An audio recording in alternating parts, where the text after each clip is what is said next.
नमस्कार, स्वागत है आपका हमारी कहानी में। आज फिर रह रह कर अरमान के वो कड़वे बोल ज़हन में गूंजने लगे। जाने से पहले सोच लो ऋचा, अगर आज तुमने ये दहलीज पार कर ली तो इस घर के दरवाजे तुम्हारे लिए फिर कभी नहीं खुलेंगे। मैंने अरमान की बातों को अनसुना किया और अपने आंसू पोंछे और उसके घर और उसकी ज़िंदगी से निकल आई। क्या करती, मेरे पास और कोई ऑप्शन ही नहीं छोड़ा था। अरमान ने शादी के पहले कितने वादे, कितनी बड़ी बड़ी बातें की थीं। कॉलेज में भी सब हमको परफेक्ट कपल कहा करते थे। मुझे आज भी अरमान से वो पहली मुलाकात याद है, जब कॉलेज के पहले दिन ही उससे यूं ही टकरा गई थी। पहली नज़र में ही हम दोनों को यही एहसास हो गया था कि हमारा कोई ना कोई कनेक्शन तो ज़रूर बनेगा, और ऐसा ही हुआ। अरमान मेरा सीनियर था। अक्सर कॉलेज फेस्ट के बाद हम साथ काम करते थे, और इसी दौरान हम दोनों इतने करीब आ गए कि तय कर लिया था कि अब जिंदगी भर एक दूसरे का साथ नहीं छोड़ेंगे। अरे ऋचा, तू अब तक यहीं बैठी है, घर नहीं चलना क्या? मेरी दोस्त और कलीग अमिता ने कहा। तंद्रा भाग हुई और हम दोनों घर के लिए निकल गए थे। दरअसल घर छोड़ने के बाद मैं उसी कॉलेज में प्रोफेसर के तौर पर नौकरी करने लगी थी, जिसमें कभी मैं और अरमान पढ़ा करते थे। सच कहूँ तो मैं यहाँ जॉब नहीं करना चाहती थी, क्योंकि यहाँ की हर चीज़ मुझे अरमान के साथ बिताए चाहत के लम्हों की याद दिलाती थी। यहाँ की हवा भी उसकी यादों की महक से सराबोर थी। कॉलेज की कैंटीन को दूर से निहारती रहती, जहाँ हमारा प्यार और परवान चढ़ा था। ये क्लासरूम जैसे रूबरू अरमान को मेरे सामने लाकर खड़ा कर देते हैं और मेरी आंखें फिर नम हो जाती। लेकिन मेरे पास यहाँ काम करने के अलावा कोई चारा भी तो नहीं था। यहाँ जो पैकेज और सुविधाएं मिल रही थीं वो अन्य जॉब ऑफर से काफ़ी बेहतर थीं। और फिर अमदा भी तो यहीं थी। मेरी और अरमान की दोस्ती करीब थे। इसके साथ ही कॉलेज की तरफ से मुझे घर भी मिल गया था, जो कॉलेज के पास ही था। हालांकि पापा ने मुझे टोका कि मैं उसके पास आ जाऊं, लेकिन फिलहाल खुद को थोड़ा वक्त देना चाहती थी और अपने रिश्ते को भी। घर लौटकर मैंने चाय बनाई और फिर पीते दिनों से खो गई। अपनी अपनी पढ़ाई और प्रोफेशनल डिग्रीज के बाद हमने घर वालों को भी बता दिया। मेरे घर में तो सभी खुश थे, लेकिन अरमान के घर वालों की तरफ से थोड़ा रूखापन महसूस हुआ था मुझे। क्या बात है अरमान, तुम्हारे पेरेंट्स खुश तो हैं ना? मैंने अरमान का मन टटोला तो उसने कहा कि सभी खुश हैं, लेकिन उसकी बात में एक हिचक सी महसूस हुई। तुम मुझे खुलकर बता सकते हो अरमान, कोई परेशानी है क्या? ऋचा, मेरे घर वाले थोड़े पारंपरिक ख्यालात के हैं। आई होप कि तुम एडजस्ट कर लोगी, अरमान ने कहा तो मैंने हामी भर दी। इसी बीच मुझे जॉब ऑफर आने लगे और अरमान ने भी अपना फैमिली बिजनेस ज्वाइंट कर लिया था। अरमान ने एक बहुत बड़ी खुशखबरी है, मुझे अपनी ही कॉलेज में जॉब ऑफर आया है। अगले महीने से ज्वाइन करना है। मैंने चहकते हुए अरमान से लिपट गई, लेकिन उसे मुझे एक झटके से ही दूर कर दिया। ऋचा, मैंने तुमको बताया था ना कि मेरे घर वाले पारंपरिक ख्यालात के हैं। वो कभी नहीं चाहेंगे कि तुम उनकी होने वाली बहू घर की दहलीज पार करके नौकरी करने जाए। अरमान की बातें सुनकर मैं स्तब्ध रह गई। लेकिन मैं पढ़ी लिखी हूँ और जॉब करने से कौन सी परंपरा टूटेगी? तुम समझ नहीं रही हो, माँ को ये बात पसंद नहीं आएगी। तुम प्यार करती हो ना मुझसे? मेरे लिए, हम दोनों के लिए क्या इतना नहीं कर सकती? मैं रखूँगा ना तुम्हारा ख्याल और तुम्हारी ज़रूरतों का। अरमान ऐसे गिड़गिड़ा कर कह रहा था कि मुझे उसकी बातों पर बस प्यार ही नजर आया। आने वाले तूफान की आहट नहीं, मैं मान गई। कुछ दिनों बाद हमारी सगाई हुई और शादी की भी डेट फाइनल हो गई। इसी बीच पापा ने मुझे कई बार टोका कि मैं एक बार फिर सोच लूँ, कहीं उस परिवार में बंद कर रह ना जाऊँ। लेकिन मैंने उनको भी समझा दिया था कि अरमान सब संभाल लेगा।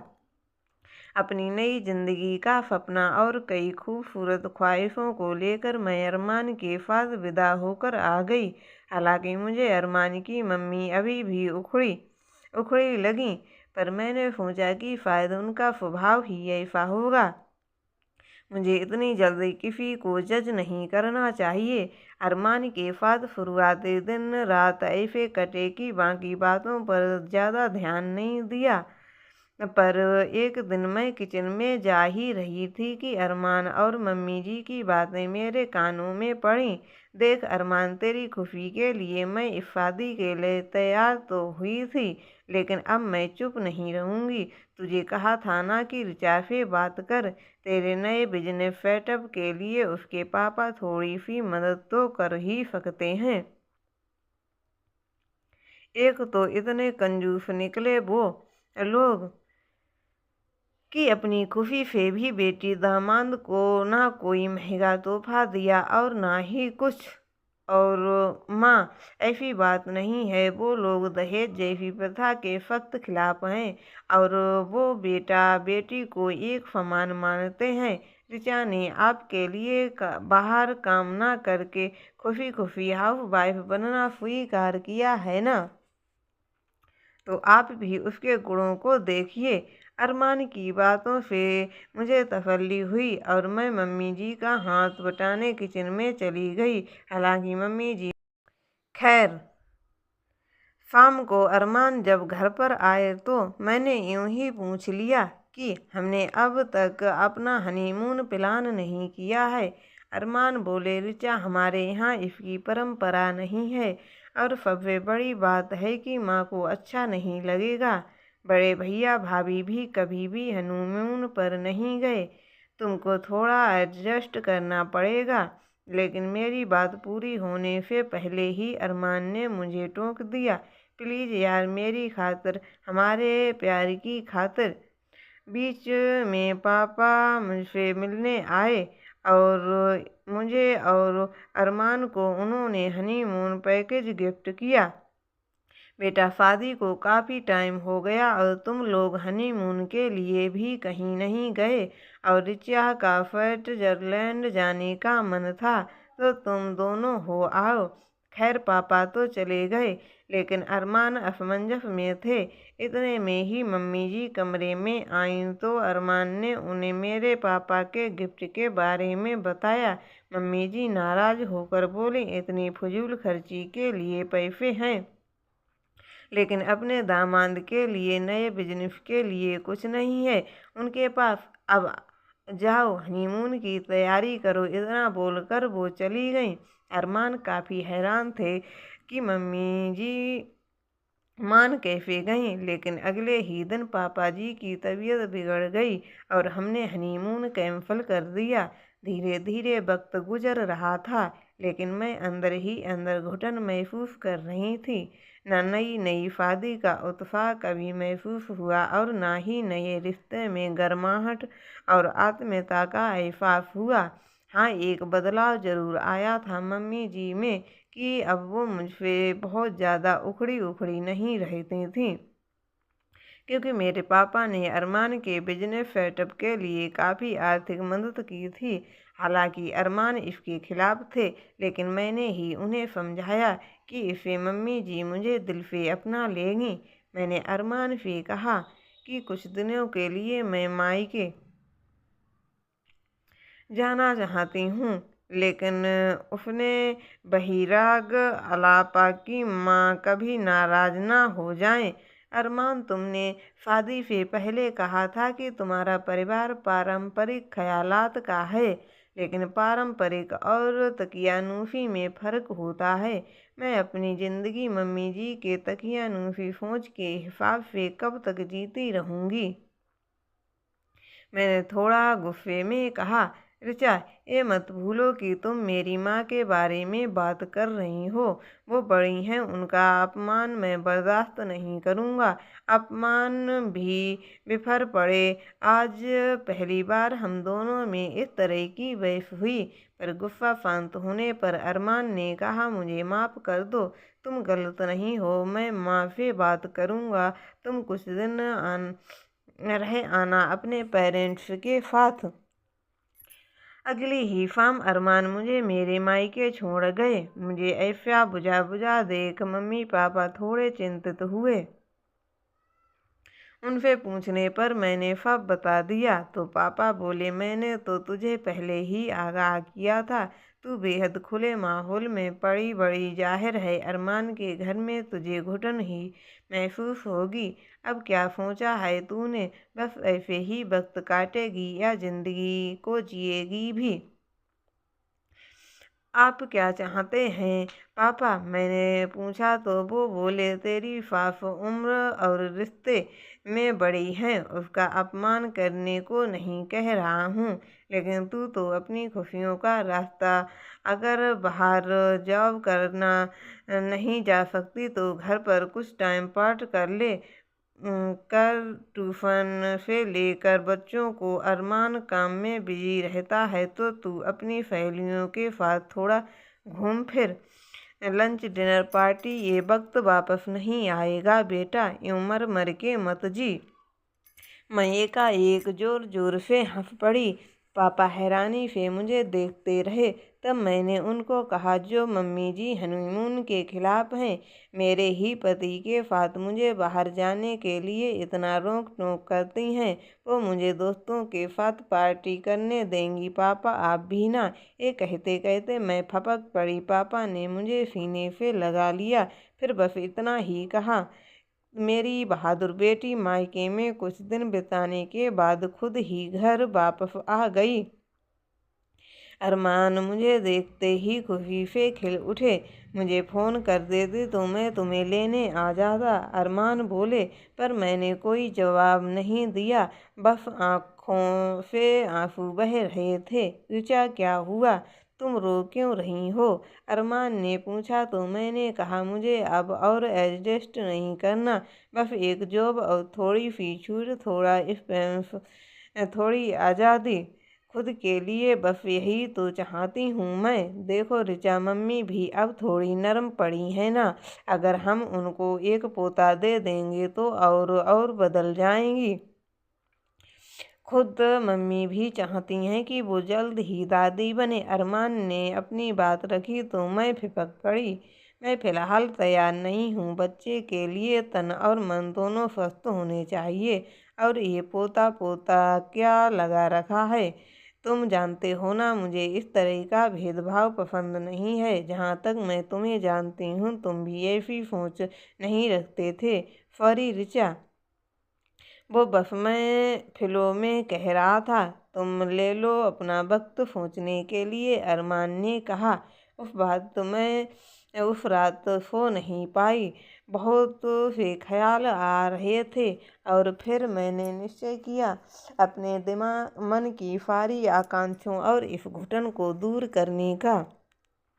सुबह होते ही मैं मम्मी जी के पास गई। मम्मी जी, मैंने एक निर्णय लिया है।